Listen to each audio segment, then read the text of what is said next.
boards in a game. Damn. Oh my God. High school. High school. That's what I think I averaged 16 in high school. All right. All the time then. Kev, you went down and got a little work on the gun this afternoon. Mick said he was going to have a talk with you. Did he have the talk with you? And how'd you get yourself going? He had like a team talk earlier that kind of was directed towards me. But before today's game, I had a talk with Coach Davis as well, which is similar to the talk we was going to have. But it wasn't nothing too bad. Just getting on the gun, getting my arc up, and gaining some confidence, man. Get a good sweat before the game. Is it tough? I mean, is that part of playing at home, where you're not getting it going and things kind of get frustrating, and maybe it's a little more pressure on you than if you were away? Not necessarily personally, but more so for my team. I just want to step up, do whatever I can to help my team win, so our offense can continue to build, become better. So that's more what it is. Not necessarily pressure, but just more just for my teammates. Kevin, how good do you feel about the way the team's playing right now? 4 in a row, you're starting to get some national attention. It seems like you guys are playing better each time out. Oh, it's a great feeling.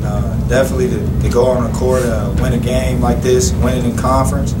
It just shows all that hard work that we do every day, the grind that we go through, and the adversity we've been having to face all year is just starting to come along and really working for us. Gary, what's the adjustment to this level been like for you? Because you've been able to consistently play pretty well, but it seems like now, maybe you're even taking another step now that you're adjusting to the speed of things. It was difficult at first, trying to play as hard as coach expected us to play. In high school, I never had to play defense. I just sat on the rim, so that's probably my biggest, adjustment that I have to make, like guarding people on the perimeter and, switching down the guard post as well. But, that's probably my biggest change. Does it feel like it's starting to slow down for you some and that you're getting comfortable with it? Yeah, I am a little bit, playing more defense. People back home ask me, I've never seen you play as much defense as you try to play in passing lanes and things like that. Troy, what did you guys look like? You had a pretty decided edge in the paint and scoring and rebounding edge. Is that what you guys wanted to exploit coming in here, or talk about that a little bit? Yeah, I've been scoring well in the paint. Gary scores well in the paint, and Corey scores well in the paint. The guards, we kind of pointed that out in practice. Like the bigs can't really hang with us when the ball is in the paint. We wanted to play inside out before. Like we just took bad shots as guards. Let the bigs work first, and then we'll play outside, and the guards will get going. Do you know he was 2 points from a shoulder? I mean, he came in the halftime with 12 deflections. I knew he was scoring and blocking shots and rebounding, so I wasn't really surprised if he had a double-double. I think he has close to one every game, doesn't he? I'm just saying, did you know he was 2 points away? You could have got him to 10. Nah, somebody should have called out loud. I'd have got him. You know how it goes. 2 points for Gary. Yep, let's go get this bucket, Gary. Gary, how much did the win at NC State mean to you? It meant a lot. Being that all my family back home was able to actually come and watch me play my first college game. A lot of them, like my mom, that was her first time watching me play. And growing up, that was one of my childhood teams. I watched and went to a lot of games at PNC Arena. So it meant a lot, to hear everybody doing free throws, yelling, "We love you, Gary." So, it was really cool. Hey, Troy, this team easily could have wilted under some adversity in recent weeks. You guys have seemed to rally, play some of your best basketball. Do you attribute that to anything? And how meaningful is that without Coach Cronin, that you guys are able to go out there and still put together wins and good performances? I think that's the biggest chip on our shoulder is not having Coach Cronin from a coach's perspective and a player's perspective. With Coach Davis, we can have a chip for him to win games because he's feeling for Coach Cronin while he's out right now, and we don't want to make him look bad as a team. We still want to make him look good, like he still knows what he's doing, and follow what Coach Cronin has left for him, to handle business.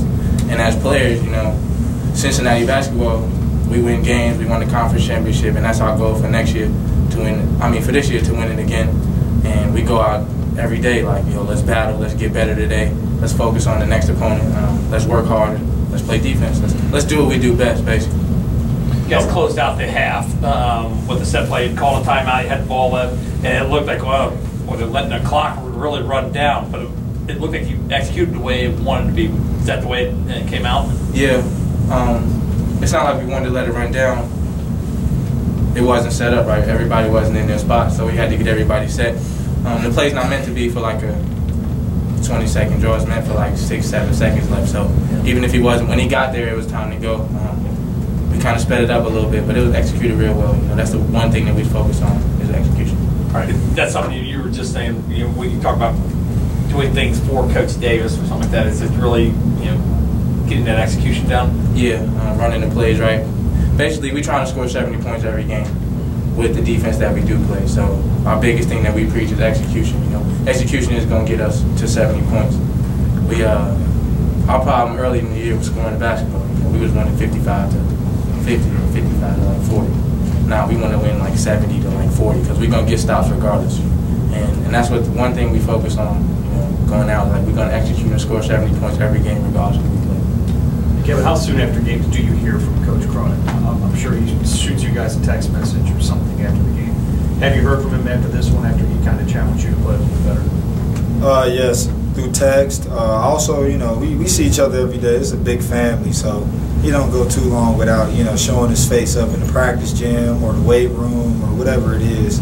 So I haven't talked to him yet, but I'm pretty sure I'll be hearing from him here soon. When you hit that first one, you obviously know you're trying to get going, you're trying to find a rhythm. You hit that first one, does it feel like a little pressure comes off, like things are just a little easier and, you know, you can just go out and be natural? Definitely. Definitely when you hit one in the game, that first one, that basically, you know, set the tone for the rest of the game. But also just the extra things that I've been doing, I know eventually it has to pay off. So part of me is like, you know, just relax and you know, do what you do best. Kevin, you think this was your team's best game so far this year? Not at all. I feel like we can definitely get better. We definitely had a great performance defensively, but every game we can always find something to do and improve offensively. And that's the thing about this team. That's the best thing about us. Every game is really not our best game yet. We still feel like we got a long way. We can prepare better and continue to get better offensively, definitely. Gary, starting to see interior passing between you and Octavius, you and Corey starting to come along. Do you guys feel like that everybody in the post was new, now you're starting to get some comfort with each other, starting to understand maybe where you like the ball or you understand where Oc's going to be? Is that just a natural development? No, it's something we work on in practice. You know, Coach Reno, you know, at the beginning we were like when one big catches it, you know, we're supposed to flash or, you know, show ourselves to the other person. We weren't really doing that before. But, you know, after, you know, a lot of repetition, Coach talking to us and telling us how we're supposed to do it now, we're starting to actually come around and doing it. So you see how we get into one another. One more. Troy, this team right now is not ranked in the top 25. I think it deserves to be in the top 25. One of your losses came to Ole Miss, which is now in overtime with Kentucky. Going forward, is that fuel for your fire? Yeah. You know, that's like one thing that we, just as a team, you know, we try to get back to. Last year we was ranked 7. And you know, we try to get to that every year to at least get to top 25. That's every like kid's biggest dream, is to be ranked with your team. That means you know, you operate, you're doing everything right, and you can continue to get better. You know, you're not the best till you're number 1, and we fight for that every day. Thank you. Thanks, fellas.